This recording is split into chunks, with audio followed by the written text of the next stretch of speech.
Selamat datang kembali di channel Felix Chris dan selamat bergabung di Felix Story.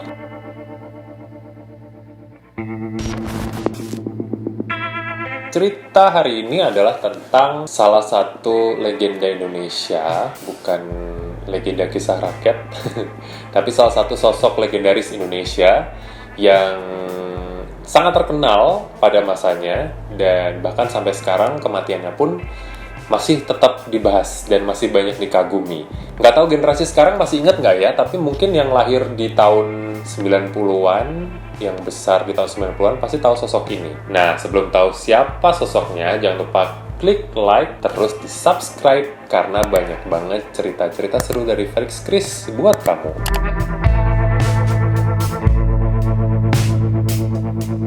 Raden Rara Nike Ratnadila Kusnadi atau Nike Ardila lebih terkenalnya. Satu penyanyi Indonesia, model, aktris yang kece banget pokoknya. Di masa itu, Nike Ardila ini salah satu artis yang paling top gitu ya, terkenal dan berbakat dan masih muda. Nike Ardila lahir di Bandung tanggal 27 Desember tahun 1975 dan meninggal di Bandung juga di tanggal 19 Maret tahun 95 di usia 19 tahun. Nah, tapi ternyata sampai sekarang, walaupun sudah sekian puluh tahun berlalu, masih ada misteri tentang kematian Nike Ardila. Flashback dulu nih, di masa-masa kecilnya Nike Ardila, yang memang sudah sangat berbakat menyanyi karena sudah mulai muncul talentanya, udah kelihatan di umur 5 tahun, udah ikut berbagai festival, udah akrab dengan dunia panggung dan dunia menyanyi gitu ya.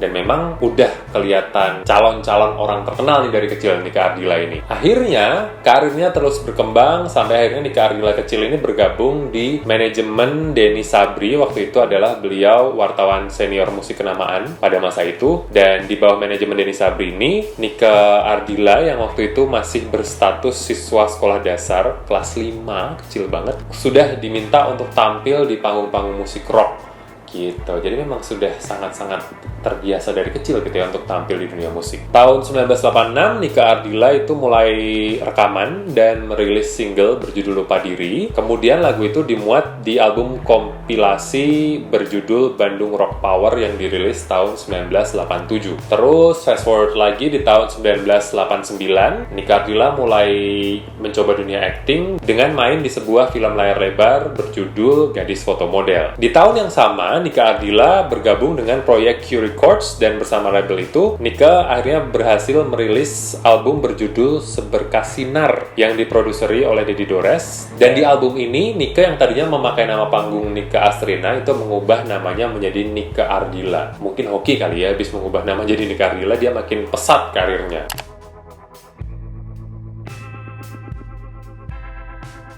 Oke, sekarang ke kronologis kejadian meninggalnya Nike Ardila. Jadi kronologisnya, itu sehari sebelumnya Nike bersama manajernya yang bernama Atun itu melakukan perjalanan dari Bogor ke Bandung gitu ya, naik mobil pribadi. Waktu itu Nike selesai syuting dan entah kenapa Nike waktu itu ngotot dia pengen yang nyetir gitu, karena dia nggak enak sama manajernya yang selalu nemenin dia kemana-mana. Dan akhirnya oke, apa aja yang nyetir. Udah minta digantiin sama Mbak Atun ini, tapi Nike-nya kekeh ngotot dia pengen yang nyetir. Akhirnya mereka berdua mulailah perjalanan mereka. Mereka mulai perjalanan jam 8 malam dan sampai di Bandung itu sekitar tengah malam. Dan awalnya mereka mampir juga ke rumah keluarga Nike di Jalan Soekarno-Hatta. Setelah itu mereka sempat ketemu dengan beberapa artis lain. Itu sempat ke Hotel Jayakarta ketemu Gugun Gondrong, lalu ke BRI Tower itu untuk ngobrol bareng sama Titi DJ.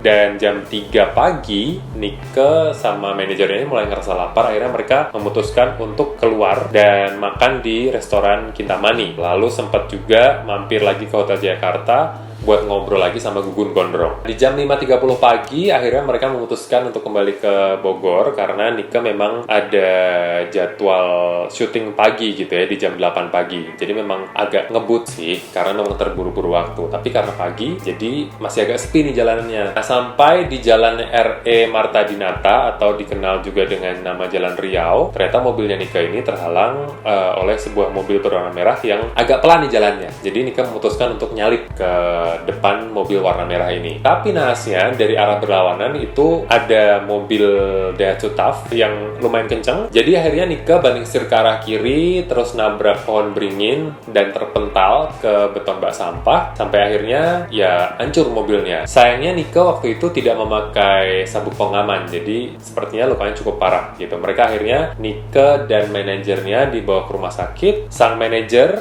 itu akhirnya bisa sadar tapi sempat amnesia, dan Nike sayangnya meninggal dunia. Nike Ardila akhirnya dinyatakan meninggal di tanggal 19 Maret 1995. Tapi ternyata setelah itu banyak banget teori konspirasi yang muncul. Nah, kira-kira teori konspirasi seperti apa yang ada di balik kematian Nike Ardila?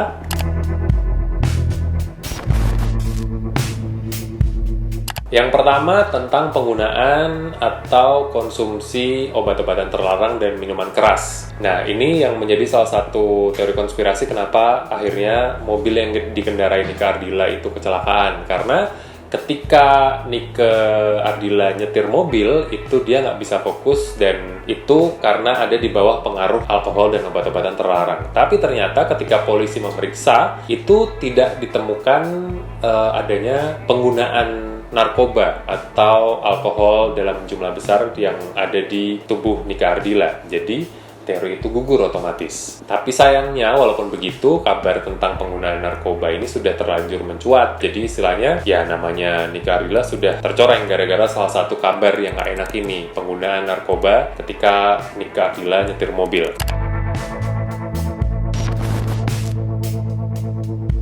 Teori konspirasi yang kedua yang mengatakan bahwa mobil Nike Ardila itu sengaja ditabrak.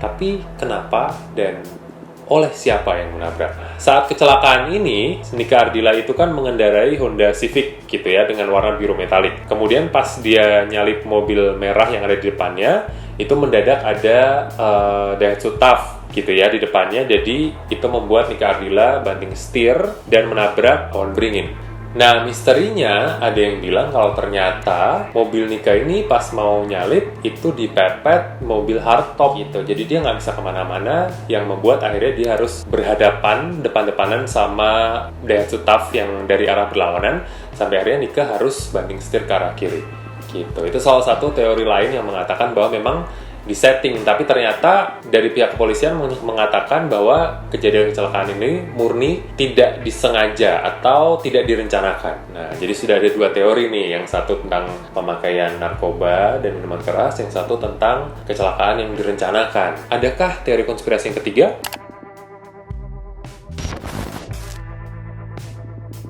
Teori konspirasi yang ketiga ini agak berat nih, karena melibatkan keluarga cendana. Waktu itu Nike itu memang berteman dengan Eno Sigit, yang nggak tahu, orang-orang bilang hubungan mereka itu complicated karena katanya mereka terlibat semacam cinta segitiga dengan satu orang pria. Ya gitulah, agak complicated hubungan mereka. Tapi ternyata kabar bahwa keterlibatan Eno Sigit ini dibantah karena Eno Sigit waktu itu nggak di Indonesia gitu, ada di luar negeri dan sedang belajar mode. Jadi dia nggak tahu apa-apa.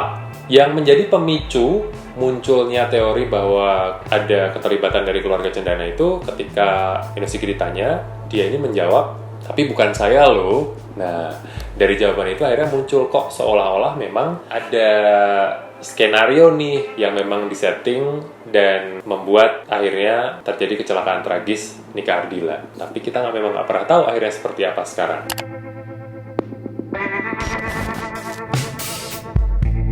Dari 3 teori konspirasi tentang kematian Nike Ardila, ada satu lagi fakta yang harus diketahui. Ini sedih sih sebenarnya, karena ini menyangkut ibu almarhum Nike Ardila. Sang ibunda yang bernama Ningsirat itu ternyata katanya baru tahu tentang kematian Nike Ardila 3 hari setelah putri yang meninggal, dan itu pun tahunya juga dari orang lain gitu. Dan katanya yang memberitahu ibunda Nike Ardila itu dari teman-teman artisnya, bukan dari pihak kepolisian, bukan dari pihak rumah sakit gitu. Jadi seolah-olah kayak memang ditutupi aja gitu, bahkan ditutupi dari keluarga dan ibundanya sendiri. Ya kan sedih ya, maksudnya kan harusnya selayaknya kalau misalnya kita punya kerabat yang meninggal tuh kan sebagai orang tua harus langsung diberitahu ya, tapi ternyata nyatanya enggak. dan bahkan setelah beberapa hari baru sang ibunda tahu gitu, karena beliau cuma mendapat kabar Nike Ardila kecelakaan, kemudian bahwa Nike Ardila sudah meninggal dan sudah dikuburkan, itu ibundanya tahu setelah beberapa hari gitu. Jadi ini semakin menguatkan teori bahwa ternyata kematian Nike Ardila ini sengaja ditutup-tutupi bahkan dari ibunya sendiri.